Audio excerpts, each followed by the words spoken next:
अलग अलग जिलों में अलग अलग बातें हो रही। राजनांदगांव में डीजे बिना जो है झांकी नहीं निकलती है। पिछले साल भी बवाल हुआ था। एटलीस्ट लास्ट टाइम पे डीजे को अनुमति दी गई थी बहुत सारे नियमों को देखते हुए। इस बार क्या होने वाला है, नियम क्या है, कहाँ कानूनी पेच है, इस पर मनीष जी बात करेंगे। ध्वनि के मामले में अब सिर्फ एक ही प्रभावी कानून है, ध्वनि प्रदूषण नियम 2000, जो कि एनवायरमेंट प्रोटेक्शन एक्ट 1986 के तहत केंद्र ने बना रखा है। उसमें डीजे के लिए कोई स्पेसिफिक बात नहीं कही गई है। एक और चीजें हैं कि प्रशासन और डीजे संचालकों के अपने अपने दावे हैं। पब्लिक कंफ्यूज हो रही है। डीजे संचालक कहते हैं कि भैया राजनांदगांव में एक दिन की परमिशन मिल गई है या फिर कहीं और परमिशन मिल गई है, लेकिन प्रशासन कहता है, कल रायपुर में उन्होंने कहा, एडिशनल साहब ने, उनकी बाइट सुन रहे थे, कि डीजे बैन है। छत्तीसगढ़ शासन की ओर से बयान आया है कि 5 साल की जेल और 5 लाख के जुर्माने का प्रावधान करने के लिए कोलाहल नियंत्रण अधिनियम 1985 में संशोधन करने जा रही है सरकार। एक कमेटी बनाई गई, लॉ डिपार्टमेंट की राय ली गई और अब ये करना है। मेरा कहना है करने की जरूरत ही क्या है, क्योंकि केंद्रीय नियम में ऑलरेडी 5 लाख के जुर्माने और 5 साल की जेल का प्रावधान है, तो आप उसके तहत एक्शन क्यों नहीं ले रहे हैं। राज्य सरकार ने ध्वनि प्रदूषण नियम 2000 के तहत कोई निर्देश जारी नहीं किए कि परमिशन लेनी किससे है, और जब ये नोटिफिकेशन ही नहीं कि परमिशन किससे लेनी है, तो परमिशन लेने का सवाल ही कहां पैदा होता है। कोलाहल नियंत्रण अधिनियम अंग्रेजों का बनाया हुआ अधिनियम है। लोग ये भूल गए हैं कि कोलाहल नियंत्रण अधिनियम गंवार, मूर्ख, दोयम दर्जे के भारतीयों के लिए बनाया गया है। क्या हम आज भारतीयों को दोयम दर्जे का नागरिक मानते हैं? छत्तीसगढ़ में डीजे को लेकर एक बवाल मचा हुआ है। गणेश चतुर्थी हो, नवरात्रि हो या फिर कोई भी फंक्शन हो, डीजे बजेगा या नहीं, इस पर बड़ा सवाल रहता है। और इसके लिए हाई कोर्ट हो, चाहे सुप्रीम कोर्ट हो, चाहे सेंट्रल गवर्नमेंट हो या स्टेट गवर्नमेंट हो, या फिर स्थानीय प्रशासन हो, सबकी ओर से अलग अलग गाइडलाइंस होती हैं। और इस गाइडलाइन के विषय में लगातार बातें होती रहती है और एक कन्फ्यूज़न रहता है और एक लोगों के मन में सवाल रहता है कि भैया डीजे बजेगा या नहीं बजेगा, या फिर वाकई में डीजे की वजह से ध्वनि प्रदूषण होता है। ऐसे बहुत सारे सवाल रहते हैं। तो आज इस विषय को लेकर, चूंकि छत्तीसगढ़ में 2016 से डीजे को लेकर नियम कानून की बातें होती रही है, बैन लगाने की डिमांड होती रही है, तो इस विषय को लेकर कोर्ट में या फिर इस विषय को लेकर ग्राउंड पर काम करने वाले बीके मनीष कुमार जी हमारे साथ में मौजूद हैं, उनसे बातचीत करेंगे। और चूंकि ये मामला कोर्ट में भी चल रहा है, ये मामला स्थानीय प्रशासन से भी चल रहा है कि डीजे की अनुमति दी जाए। अलग अलग जिलों में अलग अलग बातें हो रही। राजनांदगांव में डीजे बिना जो है झांकी नहीं निकलती है। पिछले साल भी बवाल हुआ था। एटलीस्ट लास्ट टाइम पे डीजे को अनुमति दी गई थी बहुत सारे नियमों को देखते हुए। इस बार क्या होने वाला है, नियम क्या है, कहाँ कानूनी पेच है, इस पर मनीष जी बात करेंगे। नमस्ते मनीष जी। बिल्कुल। और ये लोगों के मन में बहुत सारे सवाल हैं, बहुत सारे कंफ्यूजन हैं डीजे को लेके। आपको मालूम होगा, छत्तीसगढ़ में घूम रहे हैं, छत्तीसगढ़ में देख रहे लोगों से मिल रहे हैं, क्या क्या बातें हो रही है। एटलीस्ट शुरुआत करते हैं कि डीजे को लेकर चल क्या रहा है, नियम क्या कहता है, हाई कोर्ट क्या कह रहा है, सरकार क्या कह रही है, स्थानीय पुलिस प्रशासन क्या कह रहा है। डीजे स्पेसिफिकली डीजे को लेकर के कहीं कोई विशेष निर्देश नहीं है जी। चूंकि ध्वनि के मामले में अब सिर्फ एक ही प्रभावी कानून है, ध्वनि प्रदूषण नियम 2000, जो कि एनवायरमेंट प्रोटेक्शन एक्ट 1986 के तहत केंद्र ने बना रखा है। उसमें डीजे के लिए कोई स्पेसिफिक बात नहीं कही गई है।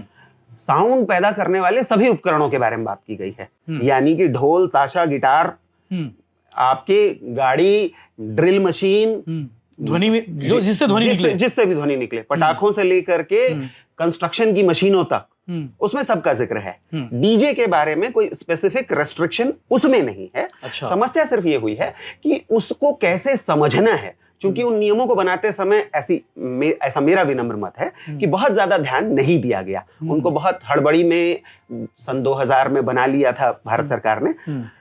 उसका कोई ठीक ठाक कामकाज देश के किसी भी राज्य में नहीं हो पाया है। अच्छा। तो उसको कच्चा पक्का समझने की कोशिश अलग अलग राज्यों के माननीय हाईकोर्ट ने की, और जो उन्होंने कच्चा पक्का समझा, क्योंकि इसके लिए उन्होंने किसी भी टेक्निकल एक्सपर्ट की राय नहीं ली, भाई साउंड भी एक एक्सपर्टीज का मामला है, ठीक है, तो उसके लिए उन्होंने किसी की राय नहीं ली। उन्होंने, जनता को तकलीफ होती है, जाहिर सी बात है, बहुत तेज आवाज होती है, जनता को तकलीफ तो होती है, तो जनता की तकलीफों को दूर करने के लिए कुछ निर्देश उन्होंने समय समय पर दिए। उन निर्देशों को फिर प्रशासन ने कैसे समझा, मतलब कुछ कच्चा पक्का माननीय हाई कोर्ट ने समझा, उससे कुछ कच्चा पक्का सरकार तो होगी। राज्य सरकार ने समझा हम्म, और उन्होंने जो दावे वादे कर दिए चीफ सेक्रेटरी ने और डीजीपी ने, हम्म, उसको पूरा करने के लिए स्थानीय प्रशासन उससे भी कम कच्चा पक्का समझ करके हम्म, इस चीज को किए जा रहा है। हम्म, आपस में नियम कायदे कहां टकराते हैं, हम्म, इस पर कोई सुनवाई आज तक हम्म, पिछले 28-30 सालों में इस देश के किसी भी हाई कोर्ट में और सुप्रीम कोर्ट में नहीं हुई, जबकि सुप्रीम कोर्ट में इस पर कम से कम 1.5 दर्जन बार सुनवाई हो चुकी है। और इस देश के तकरीबन हर हाई कोर्ट ने पिछले 25 सालों में 2 या 4 बार इस पर डायरेक्शन दिया।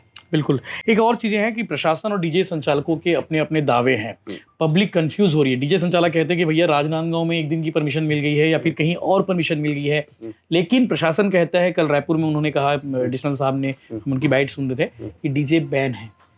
पब्लिक कंफ्यूज हो रही है कि कहाँ अनुमति मिली है, कहाँ अनुमति नहीं मिली है, क्या वो अनुमति कितनी जरूरी होने वाली है छत्तीसगढ़ में। बहुत आश्चर्य भरी बात है। मैं समझ नहीं पाता हूँ कि प्रशासनिक अधिकारी कायदा कानून भी नहीं पढ़ते हैं। उन्होंने साफ कहा है कि डीजे बैन है राजधानी में। मैंने ये पढ़ा है, अखबार में छपी है बात, जी। पढ़ी गई है।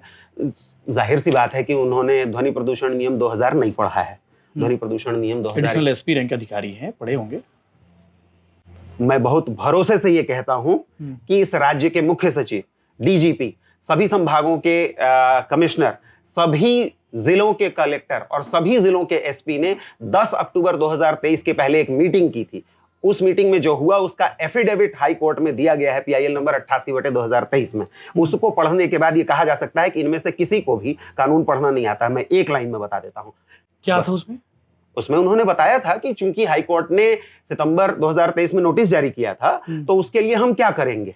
और उन्होंने सुप्रीम कोर्ट और हाई कोर्ट के बहुत सारे फैसलों का जिक्र कर दिया, नेशनल ग्रीन ट्रिब्यूनल के फैसलों का जिक्र कर दिया, अपने पुराने सर्कुलर का जिक्र कर दिया, और उसके बाद ये सब बातें कह दी कि डीजे पर बैन होगा, संपत्ति राजसात कर ली जाएगी। ये सब हवाबाजी नहीं है। देखिए, संपत्ति राजसात करने की एक लंबी प्रक्रिया होती है। किसी भी चीज को अचानक उठाकर राजसात, पहले हम लोग अभी तो वही हो रहा है।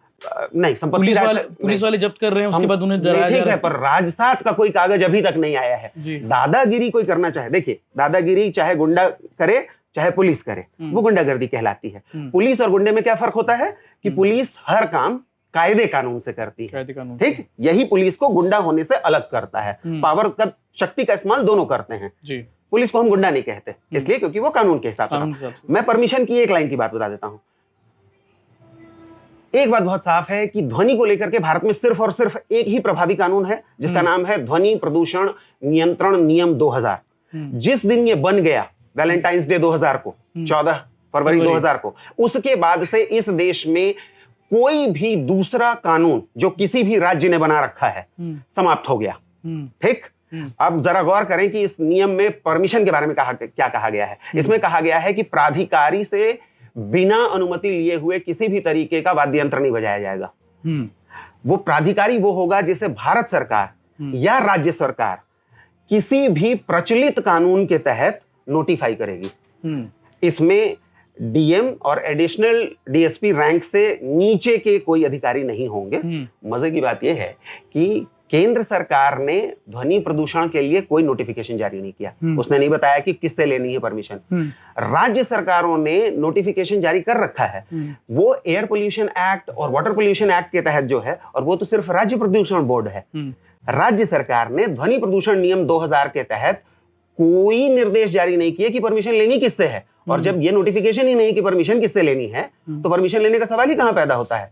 अब तक जो परमिशन ली जा रही है वो इस गलतफहमी में ली जा रही है कि मध्य प्रदेश के जमाने से कोलाहल नियंत्रण अधिनियम 1985 के तहत अनुमति किससे ली जाएगी, उसके अधिकारियों की एक सूची है, जो कि जी हाँ, एडीएम और एसडीएम से आप परमिशन लेंगे। लेकिन कोलाहल नियंत्रण अधिनियम तो 14 फरवरी 2000 को असंवैधानिक हो गया। तो अगर वो चला जा रहा है और किसी ने उसे चैलेंज नहीं किया, तो इसका हम कुछ नहीं कर सकते।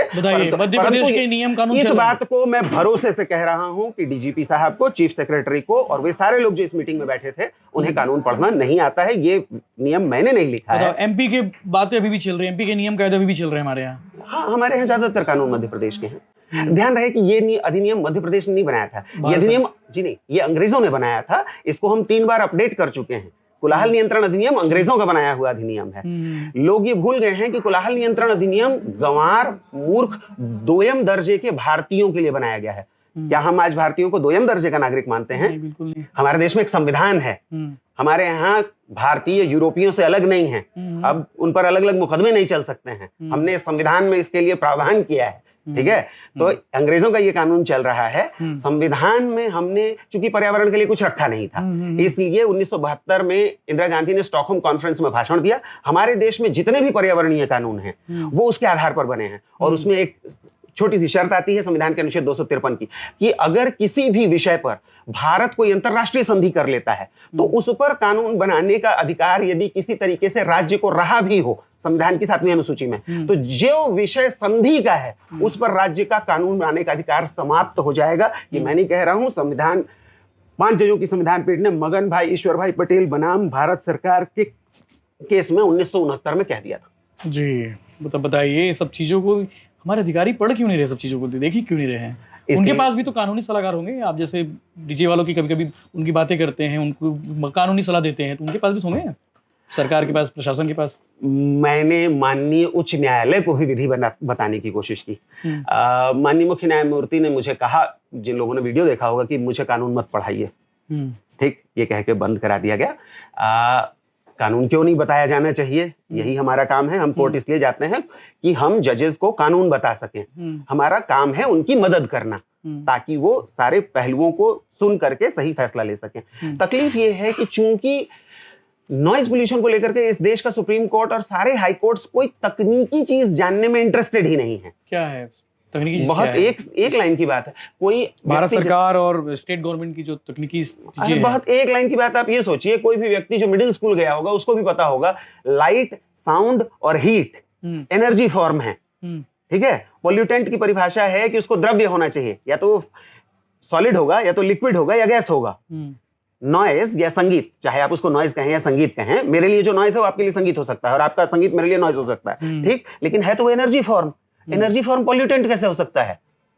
ये एनर्जी है ना जी। रोशनी, आवाज और गर्मी एनर्जी के फॉर्म्स हैं। ये ना सॉलिड है, ना लिक्विड है, और ना गैस है, तो ये तो पोल्यूटेंट ही नहीं हो सकता। तो जब हमने इसको एयर पोल्यूशन एक्ट में पहली बार पोल्यूटेंट की परिभाषा में डाल दिया, तो वो कौन से विद्वान वैज्ञानिक थे? क्या वो मिडिल स्कूल नहीं गए थे? भाई इस पर तो कोई बहस नहीं हो सकती। कोई कितना बड़ा भी विद्वान हो, इससे तो कोई बहस नहीं करेगा ना कि साउंड एनर्जी फॉर्म ही है, तो पोल्यूटेंट कैसे है। पर अगर थोड़ी देर के लिए मान भी लेते हैं, तो आप इसको डील कैसे करेंगे? उसके लिए जो आपने कायदे कानून बनाए हैं उनमें आपस में टकराहट है। एक लाइन की बात, जो केंद्र का कानून है ध्वनि प्रदूषण नियम 2000, उसमें कह दिया गया है कि सभी क्षेत्रों का 4 वर्गीकरण किया जाएगा: industrial area, commercial area, residential area और साइलेंस जोन। अभी तक ये छत्तीसगढ़ में ही नहीं, इस देश के किसी भी राज्य में परिभाषित नहीं हुए हैं। इसलिए क्योंकि इनको परिभाषित किया ही नहीं जा सकता है। जिसने भी इसकी परिभाषा लिखी है वो इतनी नादानी भरी लिखी है। मैं आपको एक छोटा सा उदाहरण बताता हूं। मान लीजिए कि आप भिलाई या रायपुर शहर का मैप लगाइए अपने सामने, ठीक।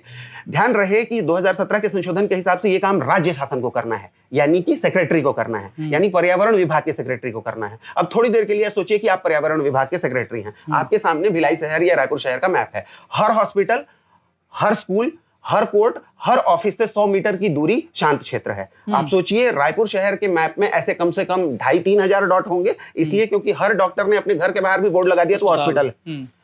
कोई नर्सरी से लेकर के यूनिवर्सिटी तक स्कूल है। 2 से 2,500 हजार डॉट होंगे।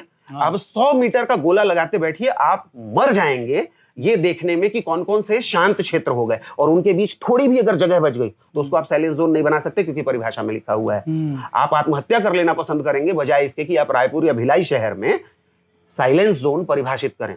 तो जिन नादान लोगों ने इसे लिख दिया था, उन्होंने नहीं सोचा कि इसको किसी दिन करना भी पड़ेगा। यूरोप की नकल करते हुए, और इसको बनाने के बाद से यूरोप में कितना बदल गया या वर्ल्ड हेल्थ ऑर्गेनाइजेशन की कितनी समझ बदल गई, उसको नहीं देखा गया। तो आपकी समस्या यह है कि नॉइज पोल्यूशन रूल्स के अलावा कोई कानून वैध नहीं है, क्योंकि संविधान ऐसा कहता है, अनुच्छेद 253। और इस कानून के तहत आप कोई काम इसलिए नहीं कर पा रहे हैं कि कोई जोन आपने डिफाइन नहीं किए हैं। तो जब कोई जोन ही डिफाइन नहीं है तो आप एक्शन कैसे लेंगे? तो सरकारें नादानी में या तो मोटर व्हीकल एक्ट के तहत एक्शन ले रही हैं, चालान कर रही हैं, या कोलाहल नियंत्रण अधिनियम के तहत कर रही हैं। मजे की बात यह है कि जैसे अभी गणेश चतुर्थी का 10 दिन का मामला चल रहा है, कोलाहल नियंत्रण अधिनियम की धारा 13 को मध्य प्रदेश हाईकोर्ट अपास्त कर चुका है, असंवैधानिक कह चुका है, लेकिन छत्तीसगढ़ हाईकोर्ट ने नहीं किया है। हमारे यहाँ अभी भी चल रहा है। उसमें 29 अवसरों पर कोई परमिशन नहीं लेना है और कोई मतलब कोई प्रतिबंध ही नहीं है। और उनमें से और उनमें से एक है गणेश चतुर्थी से 14 तक, यानी इन 10 दिनों तक कहीं भी कोई भी कुछ भी बजाया जा सकता है। ध्यान रहे, मैं ये नहीं कह रहा हूं कि ऐसा करना चाहिए,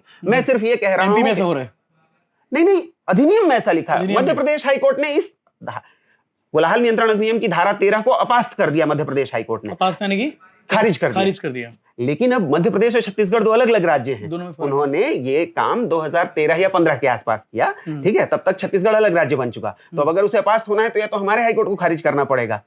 तो वहां पे ये होता है क्या अभी भी एमपी में कि गणेश चतुर्थी हो या फिर बाकी जो 29 आयोजन 29 जब तक ये नहीं हुआ था तब तक ऐसा होता था। क्योंकि हाईकोर्ट ने उसे खारिज कर दिया, वहां भी चूंकि इस पर स्पष्टीकरण तो है नहीं, केंद्रीय कानून के तहत कोई काम कर नहीं सकता क्योंकि जोन आपने बनाए नहीं है। तो कोलाहल नियंत्रण अधिनियम और मोटर व्हीकल एक्ट के तहत पूरे देश में कार्रवाई हो रही है और कोई ये नहीं पूछता कि ये नियम आपने बनाए ही क्यों थे अगर इसके तहत आपको कार्रवाई नहीं करनी है। मजाक सुनिए, छत्तीसगढ़ शासन की ओर से बयान आया है कि 5 साल की जेल और 5 लाख के जुर्माने का प्रावधान करने के लिए कोलाहल नियंत्रण अधिनियम 1985 में संशोधन करने जा रही है सरकार। एक कमेटी बनाई गई, लॉ डिपार्टमेंट की राय ली गई और अब ये करना है। मेरा कहना है करने की जरूरत ही क्या है, क्योंकि केंद्रीय नियम में ऑलरेडी 5 लाख के जुर्माने और 5 साल की जेल का प्रावधान है। तो आप उसके तहत एक्शन क्यों नहीं ले रहे हैं? एक्शन आप इसलिए नहीं ले रहे हैं क्योंकि ले ही नहीं सकते, क्योंकि आपने जोन नहीं बनाया, वो टेक्निकल पेच वहां फंस गए हैं। तो सरकारें ही जब कानून का मजाक उड़ाने लगे और जब माननीय उच्च न्यायालय ही इसको सुनने को तैयार ना हो, तब उलझन ये होगी कि अपनी अपनी डफली और अपना अपना राग बजा रहे हैं। लेकिन लोग परेशान तो हैं, डीजे बजता है, बहुत तेज बजता है, बहुत वाइब्रेट होता है और बुजुर्ग भी परेशान है, बच्चों भी परेशानी होती है। समाधान क्या हो सकता है फिर इसका? मैंने माननीय मुख्य न्यायमूर्ति को भी यही कहा था छत्तीसगढ़ उच्च न्यायालय के 29 जनवरी को, जब मैं बहस कर रहा था। डीजे बैन करना ही समाधान होगा? नहीं, सवाल, अरे पहली बात ये समझ लीजिए कि डीजे एकमात्र चीज तो है नहीं। आज अगर आप एक जनमत संग्रह करवा लें तो इस देश में लोग किस चीज के साउंड से सबसे ज्यादा परेशान है, वो है मोबाइल की आवाज। आप हवाई जहाज में भी यात्रा नहीं कर सकते हैं बिना आपके पड़ोसी के या किसी के मोबाइल पर गाना सुने हुए। ये तमीज हमारे मुल्क में नहीं आई है, ठीक है। साउंड को लेकर के, ध्वनि प्रदूषण नियम में हवाई जहाज से लेकर के, ट्रैफिक की आवाज से लेकर के, कंस्ट्रक्शन इक्विपमेंट तक का सबका जिक्र है, ठीक है। किसी एक चीज पर फोकस करके कोई फायदा नहीं। इसमें कोई दो राय नहीं है कि बहुत सारे डीजे संचालक जनहित का ध्यान ही नहीं रखते हैं, नियम कायदे नहीं समझते हैं, कोई संवेदना नहीं रखते हैं, और ऐसे लोगों के खिलाफ कुछ ना कुछ कार्रवाई करनी चाहिए। लेकिन मैं चूंकि विधि का प्राध्यापक रहा हूं, गेस्ट लेक्चरर रहा हूं। कहाँ पढ़ाते सर? मैंने नेशनल लॉ यूनिवर्सिटी बैंगलोर और हैदराबाद में पढ़ाया है। हमारी विधि में बहुत स्पष्ट सिद्धांत है, चाहे 100 मुजरिम छूट जाएं, लेकिन किसी भी एक बेगुनाह के खिलाफ कोई एक्शन नहीं होना चाहिए। तो अगर आपके कानूनों में कमी है तो वो आपको ठीक करनी है। मैंने माननीय मुख्य न्यायमूर्ति को कहा था कि भारत सरकार के पास फुर्सत नहीं है, सुप्रीम कोर्ट के पास फुर्सत नहीं है, तो कोई एक हाई कोर्ट उठ करके कह दे कि राज्यों के अधिनियम असंवैधानिक हैं और भारत सरकार को पार्टी बनाकर भारत सरकार के खिलाफ नोटिस जारी कर दे, इन नियमों में ऐसा सुधार किया जाए जिससे कि सही तरीके की कार्रवाई की जा सके, समाधान हो सकता है। तो ओवरऑल लोग पूछेंगे इस वीडियो को देखने के बाद कि भैया डीजे बजाने का विकल्प क्या है, कैसे विकल्प, मतलब डीजे बजेगा कि नहीं बजेगा, अनुमति मिलेगी कि नहीं मिलेगी फाइनली अगर बात करें तो? भाई फिलहाल जैसा मैं बता चुका, मेरे हिसाब से तो डीजे के लिए कोई अनुमति लेने की जरूरत ही नहीं है, इसलिए क्योंकि ये बोलना विवादास्पद लग सकता है, परंतु वीडियो वायरल कर देंगे लोग। पर मैं क्या करूं, मैंने नहीं लिखा, ध्वनि प्रदूषण नियम 2000 मैंने नहीं लिखा है। उसमें साफ साफ लिखा हुआ है कि प्राधिकारी से अनुमति लेंगे। प्राधिकारी मेरी जानकारी में है ही नहीं। मैंने कोई गजट नोटिफिकेशन नहीं देखा राज्य सरकार का, एडीएम से लेना ही नहीं है, उसमें लिखा है।